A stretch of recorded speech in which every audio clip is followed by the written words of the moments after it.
Hi everybody, and welcome to my little video to take a tour around my 3 flower designs, which will be a Zoom class this spring.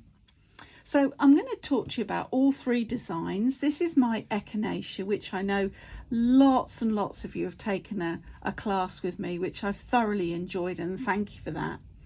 Then we're moving on to my daffodils, and then up the top to my passion flowers. So I'm just going to talk you through them all because I think it's so nice to see them in person, or as you can on video, because they look lovely on pictures, but there's nothing like seeing a 3D version of them.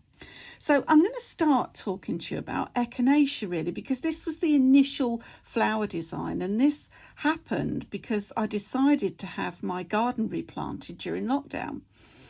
And the gardener said to me, well, what would you like? And I said, well, I love colour.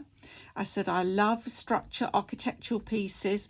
I said, but I also love wild flowers, cottage garden, but I love grasses. And he said, all right, mixture of cottage and prairie. I said, perfect.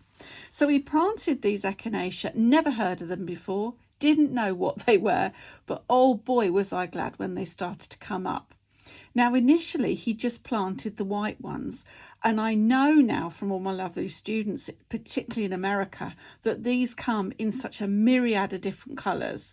In fact, had I known they came in pink, those of you that know me well, I would have definitely had pink ones. But I was so pleased when the white ones came up. And it was just the structure.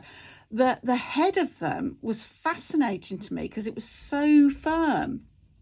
Anyway, I then found myself outside with tubes of beads trying to sort of match them up to the flowers. And then I just started to play, and I developed this sort of craw flower head where these aren't stuffed at all. It's all done with tension, and then you've got some top dressing on the top with the embellishment.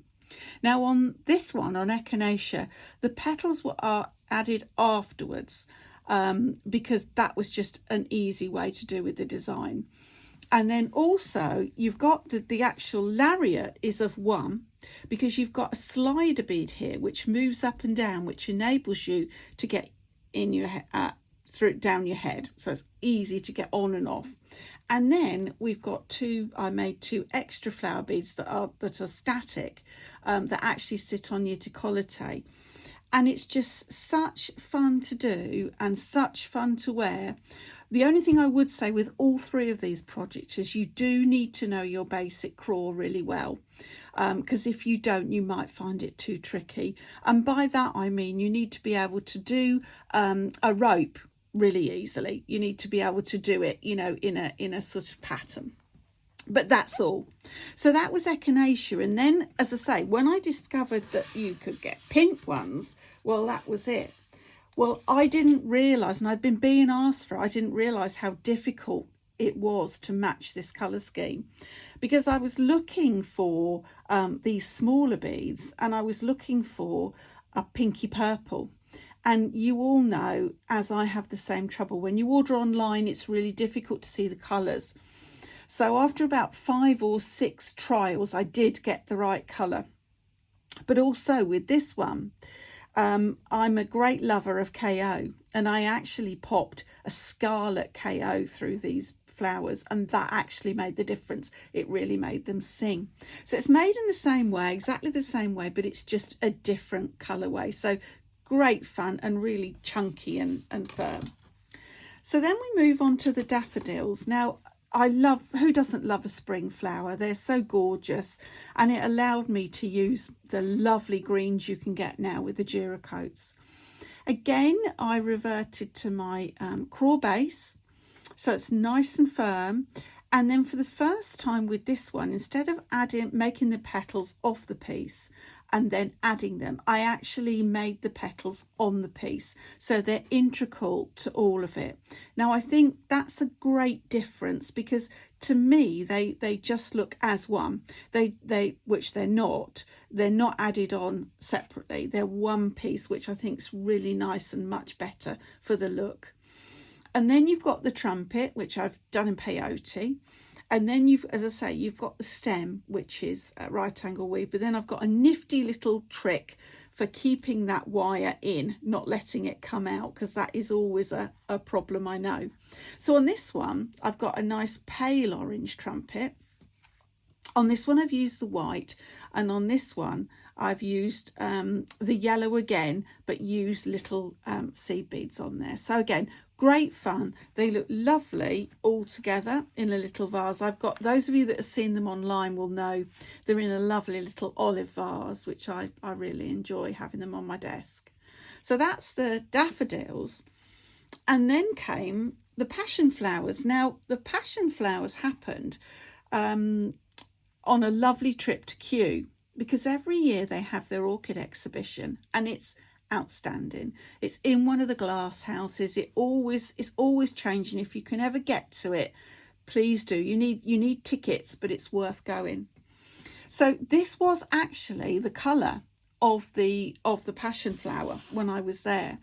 So you've got a green background here, then the little tentacles are made of the purple and white, and then you've got these bright red petals. Now again, these are I'm now making them so they actually come out of the base, and then we're going to peyote in. This one is stuffed a little bit because it's quite a large area, even with the top dressing, for it not to have some support.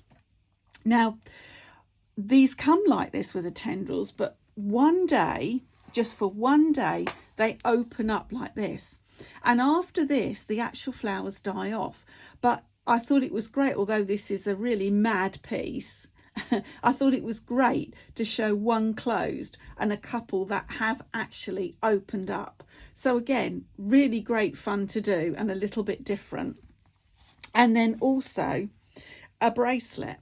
So again, I've used the base flower, and then I've just put 3 crawl ropes and then gone down into 2. So that's great, because you often find, don't you, that bracelets, as soon as you see them advertised, you think that's great, but I bet it won't fit. I bet it won't fit me. I'll have to adjust it. You can easily adjust this, and I've sort of introduced a way of popping the flower on, because I wanted the flower to just sit on your wrist rather than be sort of strapped down to the actual rope. So that's a nice way of having it there. And then this was the other colour way I developed, just to have it, just to have it a little bit different. I don't think they come in this colour truly, but I must admit I'm normally not botanically very correct. But it's great fun.